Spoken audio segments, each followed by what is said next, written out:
Howdy, my name is David Cabrera, and this is going to be speech number 3. Um, Before I continue, I will just show. Here is my KWO. His second word, and then here is the biography. I'm going to read it at the end. So, speech number 3, the topic is in connection to speech number 2. My topic from speech number 2 was about vulnerable people such as homeless, the elderly, and the poor and children, and how they should be taken care. And I gave the reasons why they were in trouble. So now I'm going to be advocating policies to help them because voluntary can be really helpful, but also there are ways in which policy can be more helpful because it's implemented by the law and the government. We can have more authority. Among the policies, I will be starting with for the homeless, which I already mentioned that they have problems to take care of themselves because of different reasons, such like mental illness or like abuse. That's why they should get a new started through like housing programs and housing and vouchers. This way they can be helpful because they will be having their own places where they could be staying. That's also providing a new start, a new beginning. And there have been studies that even show that they can be helpful to provide a new way to hang up, especially if they are coming there as a family. Later on, I'm going to be talking about the elderly, which I mentioned that has been issues in the U.S. because of the population getting older. People are having difficulty in taking care of them, especially since they can getting old, having disease problems. But a good way to take care of them is also to allow them opportunity for employment because there are still people who still want to be able to be self-sufficient.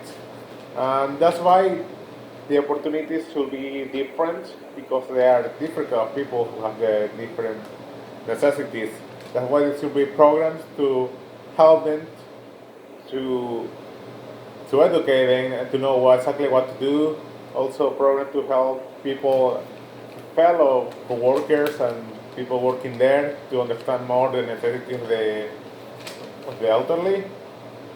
They should also have the opportunity to have self-employment and have some benefits because of their age. So these one are some of the benefits that they could be getting, especially if they are working stuff. So like it doesn't have to be that complicated like lifting. You could be working at a fast food place, or it can also be providing in an office some help as an assistant, which we could be helpful because they are getting some social activity and they are not risking that much of their own health. So regarding poor children, there are different ways that they can be helped. I mean, they could be, the families can be providing resources like stamps. They could raise the minimum wage so that the people, like the parents, can earn even more money. Some even have indicated from the study from the article I got it, that if the immigrants receive benefit, that somehow also helps the poor children because a lot of them are come from a Hispanic background, which a lot of them are immigrants, and that's why they believe that they could be helping the immigrants and the poor children at the same time. So I want to focus more on the SNAP food programs that it's about educating, more it's about providing food for students, especially around the age of 12, so they can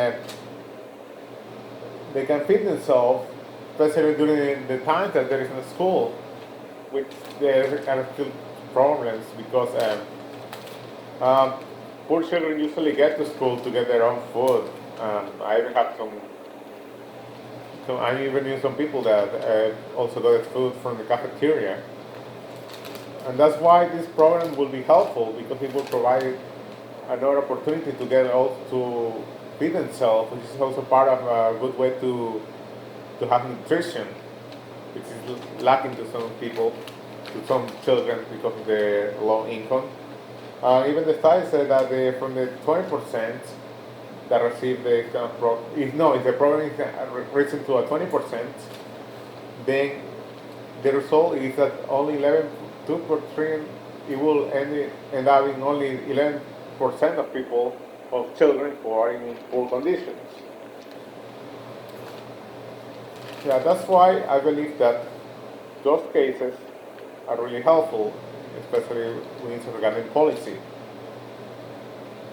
In conclusion, I already mentioned the three vulnerable groups of societies: the homeless, the elderly, and the children. And I already provide ways that they could be helpful through policy, such as housing programs, um, providing programs for the elderly employment, and food stamps so that children can feed themselves. People would say, like, why do they need these policies at all?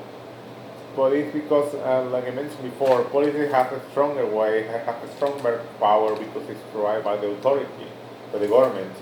Even though there might be like some issues regarding the way that it's implemented, it's still a way that provides more help.